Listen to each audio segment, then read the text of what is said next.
الصلاۃ والسلام علیک یا رسول اللہ وعلی آلک واصحابک یا حبیب اللہ، الصلاۃ والسلام علیک یا نبی اللہ وعلی آلک واصحابک یا نور اللہ۔ درود پاک پڑھنے کے بے شمار فضائل و برکات ہیں۔ مصطفیٰ جان رحمت صلی اللہ تعالی علیہ وسلم کا فرمان عالی شان ہے کہ جو کوئی شخص مجھ پر ایک بار درود پاک پڑھتا ہے، اللہ تعالیٰ اس پر 10 رحمتیں نازل فرماتا ہے، اس کے 10 گناہوں کو مٹا دیتا ہے اور اس کے 10 درجات کو بلند فرماتا ہے۔ سبحان اللہ، ایک درود پاک پر اتنی برکتیں ہیں، تو جو کثرت سے درود پاک پڑھتے ہیں ان کو کتنی برکتیں نصیب ہوتی ہوں گی۔ تو ہم سب کو مل کر کثرت کے ساتھ درود پاک پڑھنے ہیں۔ آئیے مل کر محبت کے ساتھ بآواز بلند درود پاک پڑھ لیں۔ صلو علی الحبیب صلی اللہ تعالی علی محمد صلی اللہ علیہ وسلم۔ 30 پارے میں بڑی کمال کی صورت ہے، اور ذرا آپ سمجھیے گا، قرآن میں کسی بات کا تھوڑا سا ذکر آ جائے نا، وہ بھی بڑی بات ہے۔ قرآن میں ذکر آنا یعنی رب کا کلام، اور صبح قیامت تک نمازوں میں اس کی تلاوت ہوتی رہے گی۔ مگر اس رات کی اہمیت سمجھیں کہ کسی ایک آیت کے ذریعے بیان نہیں کیا اللہ نے۔ شب قدر کو ڈیفائن کرنے کے لیے قرآن پاک کی ایک پوری سورت سورہ قدر نازل کر دی گئی، یعنی پوری سورت only for define one night. Try to understand the significance of that night. اس رات کی اہمیت سمجھنے کی کوشش کریں کہ جس کی اہمیت بیان کرنے کے لیے قرآن کی ایک پوری سورت نازل ہو رہی ہے۔ اور اللہ کریم قرآن میں کیا فرماتا ہے؟ بے شک ہم نے اس قرآن کو شب قدر میں نازل کیا۔ یہ رات کتنی مبارک ہے کہ اس رات قرآن نازل ہوا ہے۔ رمضان میں قرآن نازل ہوا اور پھر اس رات، خاص اس رات میں نازل ہوا۔ اچھا، یہاں ایک تھوڑی سی بات سمجھنا ضروری ہے۔ قرآن 2 صورتوں میں نازل ہوا ہے۔ لوح محفوظ سے آسمان دنیا پر جب نازل کیا گیا تو وہ لیلۃ القدر میں نازل کیا، اور آسمان دنیا سے ہمارے آقا علیہ الصلوۃ والسلام کے قلب منور پر 23 سال کے عرصے میں درجہ بدرجہ بتدریج حضرت جبریل امین لے کر قرآن حاضر ہوتے رہے، وحی لاتے رہے، اور یہ 23 ایئرز کے عرصے میں نازل ہوا۔ اچھا، اب اس رات کے بارے میں سبحان اللہ اتنی احادیث اور اتنے فضائل بیان ہوئے کہ شب قدر کو قدر والی رات کیوں کہتے ہیں؟ نبی پاک علیہ السلام نے صحابہ کرام کو یہ واقعہ سنایا کہ پرانے زمانے میں بنی اسرائیل میں ایک بزرگ تھے جن کا نام حضرت شمعون تھا، اور ان کی طویل واقعہ میں مختصر عرض کرتا ہوں کہ انہوں نے 1000 مہینے تک اس طرح عبادت کی کہ دن میں روزے رکھے، رات عبادت میں گزاری، اللہ کی راہ میں جہاد بھی کیا اور بے دردی سے شہید بھی کر دیے گئے۔ صحابہ کرام کو جب یہ واقعہ سنایا گیا تو صحابہ کرام علیہ رضوان کا مائنڈ سیٹ دیکھیں کہ آپ کہتے ہیں یا رسول اللہ صلی اللہ تعالی علیہ وسلم، پچھلی قومیں تو ہم سے آگے بڑھ گئیں، ان کی عمریں ہی زیادہ تھی، 83 سال 4 مہینے یعنی 1000 منتھ انہوں نے روزے رکھے ہیں، ہم تو حضور اتنا جیتے بھی نہیں ہیں، یہ اتنی عمر بھی نہیں ہوتی ہے۔ اب جب صحابہ کرام کے دلوں میں یہ بات آئی تو نبی پاک علیہ السلام بھی غمگین ہو گئے، امت کی محبت اور امت کے پیار میں سبحان اللہ قلب مصطفیٰ پر غم طاری ہو، یہ رب کو کب گوارا ہے۔ تو پھر جبریل امین یہ قرآن پاک کی صورت لے کر نازل ہوئے اور عرض کیا کہ حضور غمزدہ نہ ہوں، اللہ نے آپ کی امت کو ایک ایسی رات عطا کی ہے جو ہر سال عطا کی ہے، جو حضرت شمعون کی ان 1000 مہینوں کی عبادت سے زیادہ افضل ہے۔ ذرا ناظرین سوچئے، 83 سال 4 مہینے میں اور آپ آج کے بعد نہیں جی پائیں گے۔ اب میں سے کوئی جی بھی گیا تو کیا صحت اور کیا اس کے اندر ہمت ہوگی۔ 83 ایئرز کون روزے رکھ سکتا ہے مسلسل اور رات عبادت کر سکتا ہے؟ اٹ مینس کہ ایسا گولڈن چانس ہمیں دیا گیا، اور ایسا بھی نہیں کہ لائف میں ایک بار یہ رات دی ہے، ہر سال یہ رات دی ہے۔ اور نبی پاک نے تو اور آسان کر دیا کہ رمضان کے آخری عشرے کی 5 طاق راتوں میں سے ایک رات لیلۃ القدر ہے۔ صرف 5 راتوں کو ٹارگٹ کرنا ہے اور once in a lifetime محنت کر لے تو 83 سال 4 مہینے، اور پھر یہ بھی نہیں کہا کہ 1000 مہینوں کے برابر ہے، خیر من الف شہر، 1000 مہینوں سے بھی بہتر ہے۔ تو کتنا بہتر ہے وہ اللہ کی عطائیں جانے۔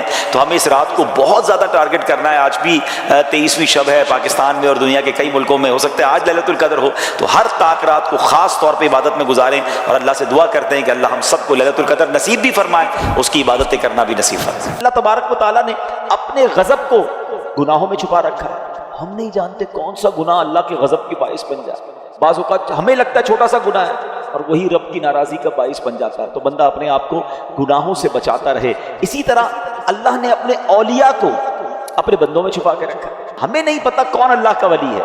ایون ہو سکتا ہے آج ہماری ماشاءاللہ اس مسجد میں اللہ کے اتنے ولی کے نام پر یہ مسجد بنی ہے، اولیاء کرام کے بھی سردار ہیں، غوث اعظم رضی اللہ تعالیٰ عنہ، ہو سکتا ہے یہاں بھی کوئی اللہ کا ولی بیٹھا، ہم نہیں جانتے۔ تو اس کا فائدہ کیا ہوا کہ چونکہ اولیاء کرام کو رب نے بندوں میں چھپا کر رکھا ہے تو اب بندہ سب کے ساتھ عزت سے بات کرے، اپنے ملازم سے بھی عزت سے بات کرے، غریب سے بھی عزت سے بات کرے. کیا پتا کہ وہ اللہ کا ولی ہو جس سے میں بدتمیزی کر رہا ہوں، جس کو گالیاں نکالتا ہوں.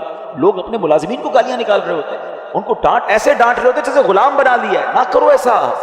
ٹھیک ہے وہ غریب ہے، تمہارا ملازم ہے، اگر وہ اللہ کا ولی ہوا نا، ویسے بھی کسی ولی نہ بھی ہو، مسلمان ہے تو اس کی تعظیم کرنی ہے، اس کو دل نہیں دکھانا. لیکن اگر وہ اللہ کا ولی ہوا تو یاد رکھیے گا میٹھے اسلامی بھائیوں، میں نے اب تک جتنا میرا مطالعہ ہے تھوڑا سا یہ ہے کہ دو ہی چیزوں کے بارے میں پڑھا ہے جس میں رب اعلان فرماتا ہو، رب کی طرف سے یہ اعلان ہو کہ جس نے یہ دو کام کیے وہ ایسا ہے جس نے اللہ سے جنگ کی.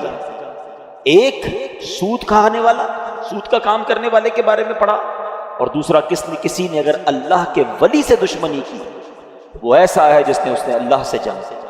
یہ دو کام کرنے والا برباد ہی ہوتا ہے. تو بندوں سے عزت سے پیش آئے تو یہ اللہ کی مشیت ہے.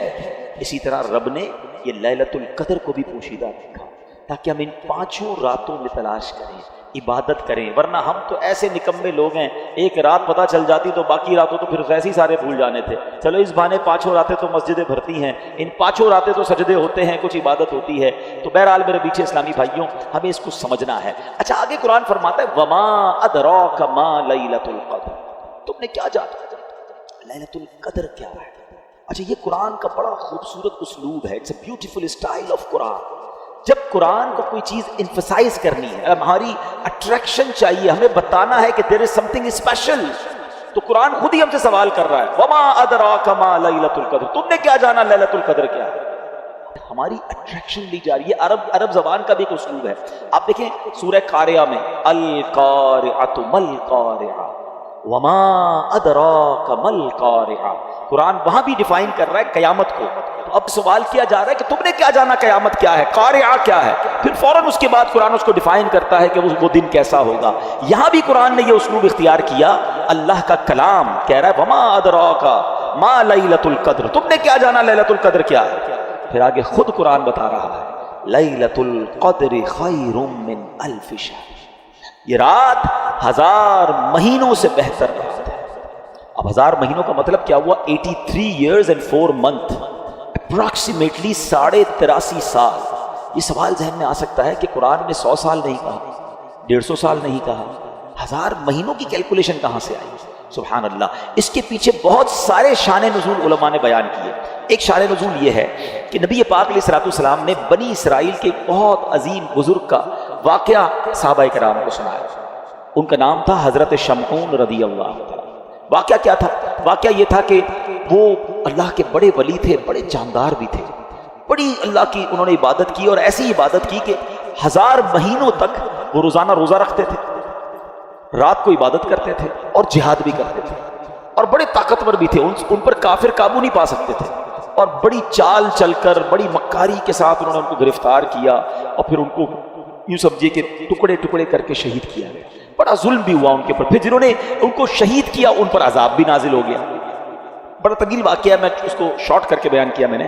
اچھا اب جب یہ واقعہ نبی پاک علیہ الصلوۃ والسلام نے صحابہ کو سنایا نا، تو صحابہ کرام علیہ رضوان جو تھے ان کا مائنڈ سیٹ کمال کا تھا. ایسے کمال کے صحابہ ہیں سبحان اللہ. اب جب یہ واقعہ سنا، اب آپ نے بھی سنا، میں نے بھی سنا، ہمیں تو لگتا ہے کہ یار کتنے بڑے بزرگ تھے ماشاءاللہ، کتنی عبادت کی، کتنا ثواب کمایا. وہ فوراً اپنی نیکیوں کے بارے میں فکر مند ہو جاتے تھے. کہتے حضور یہ پہلی قوم والے تو آگے بڑھ گئے، ہماری تو عمریں ہی چھوٹی ہیں. 1000 مہینے تک تو وہ روزے رکھتے رہے، 1000 مہینے تک تو رات عبادت کرتے رہے، جہاد کرتے رہے. 1000 مہینوں کا مطلب 83.5 سال اپروکس. ہماری تو عمر 60 70 80 سال. یہ تو ہمارے پاس ٹائم ہی نہیں ملتا، اتنا ٹائم ہی نہیں ہماری لائف میں. وہ نیکیوں میں آگے بڑھ گئے. یہ بات بڑی کمال کی. جملہ ذرا سمجھیے گا. صحابہ رنجیدہ ہوئے کہ دوسری قوم، دوسری جو امت ہیں وہ نیکیوں میں آگے بڑھ رہی ہیں، ہم پیچھے رہ گئے. آج ہمارا حال یہ ہے کہ ہم یہ سوچتے ہیں کہ فلاں بنگلہ بڑا بنا لیا اس نے، ہے وہ کاروبار میں آگے بڑھ گیا، وہ پیسوں میں آگے بڑھ گیا، اس کی گاڑی اچھی ہو گئی، اس نے موبائل اچھا خرید لیا، ہم اسی ٹینشن میں رہ گئے.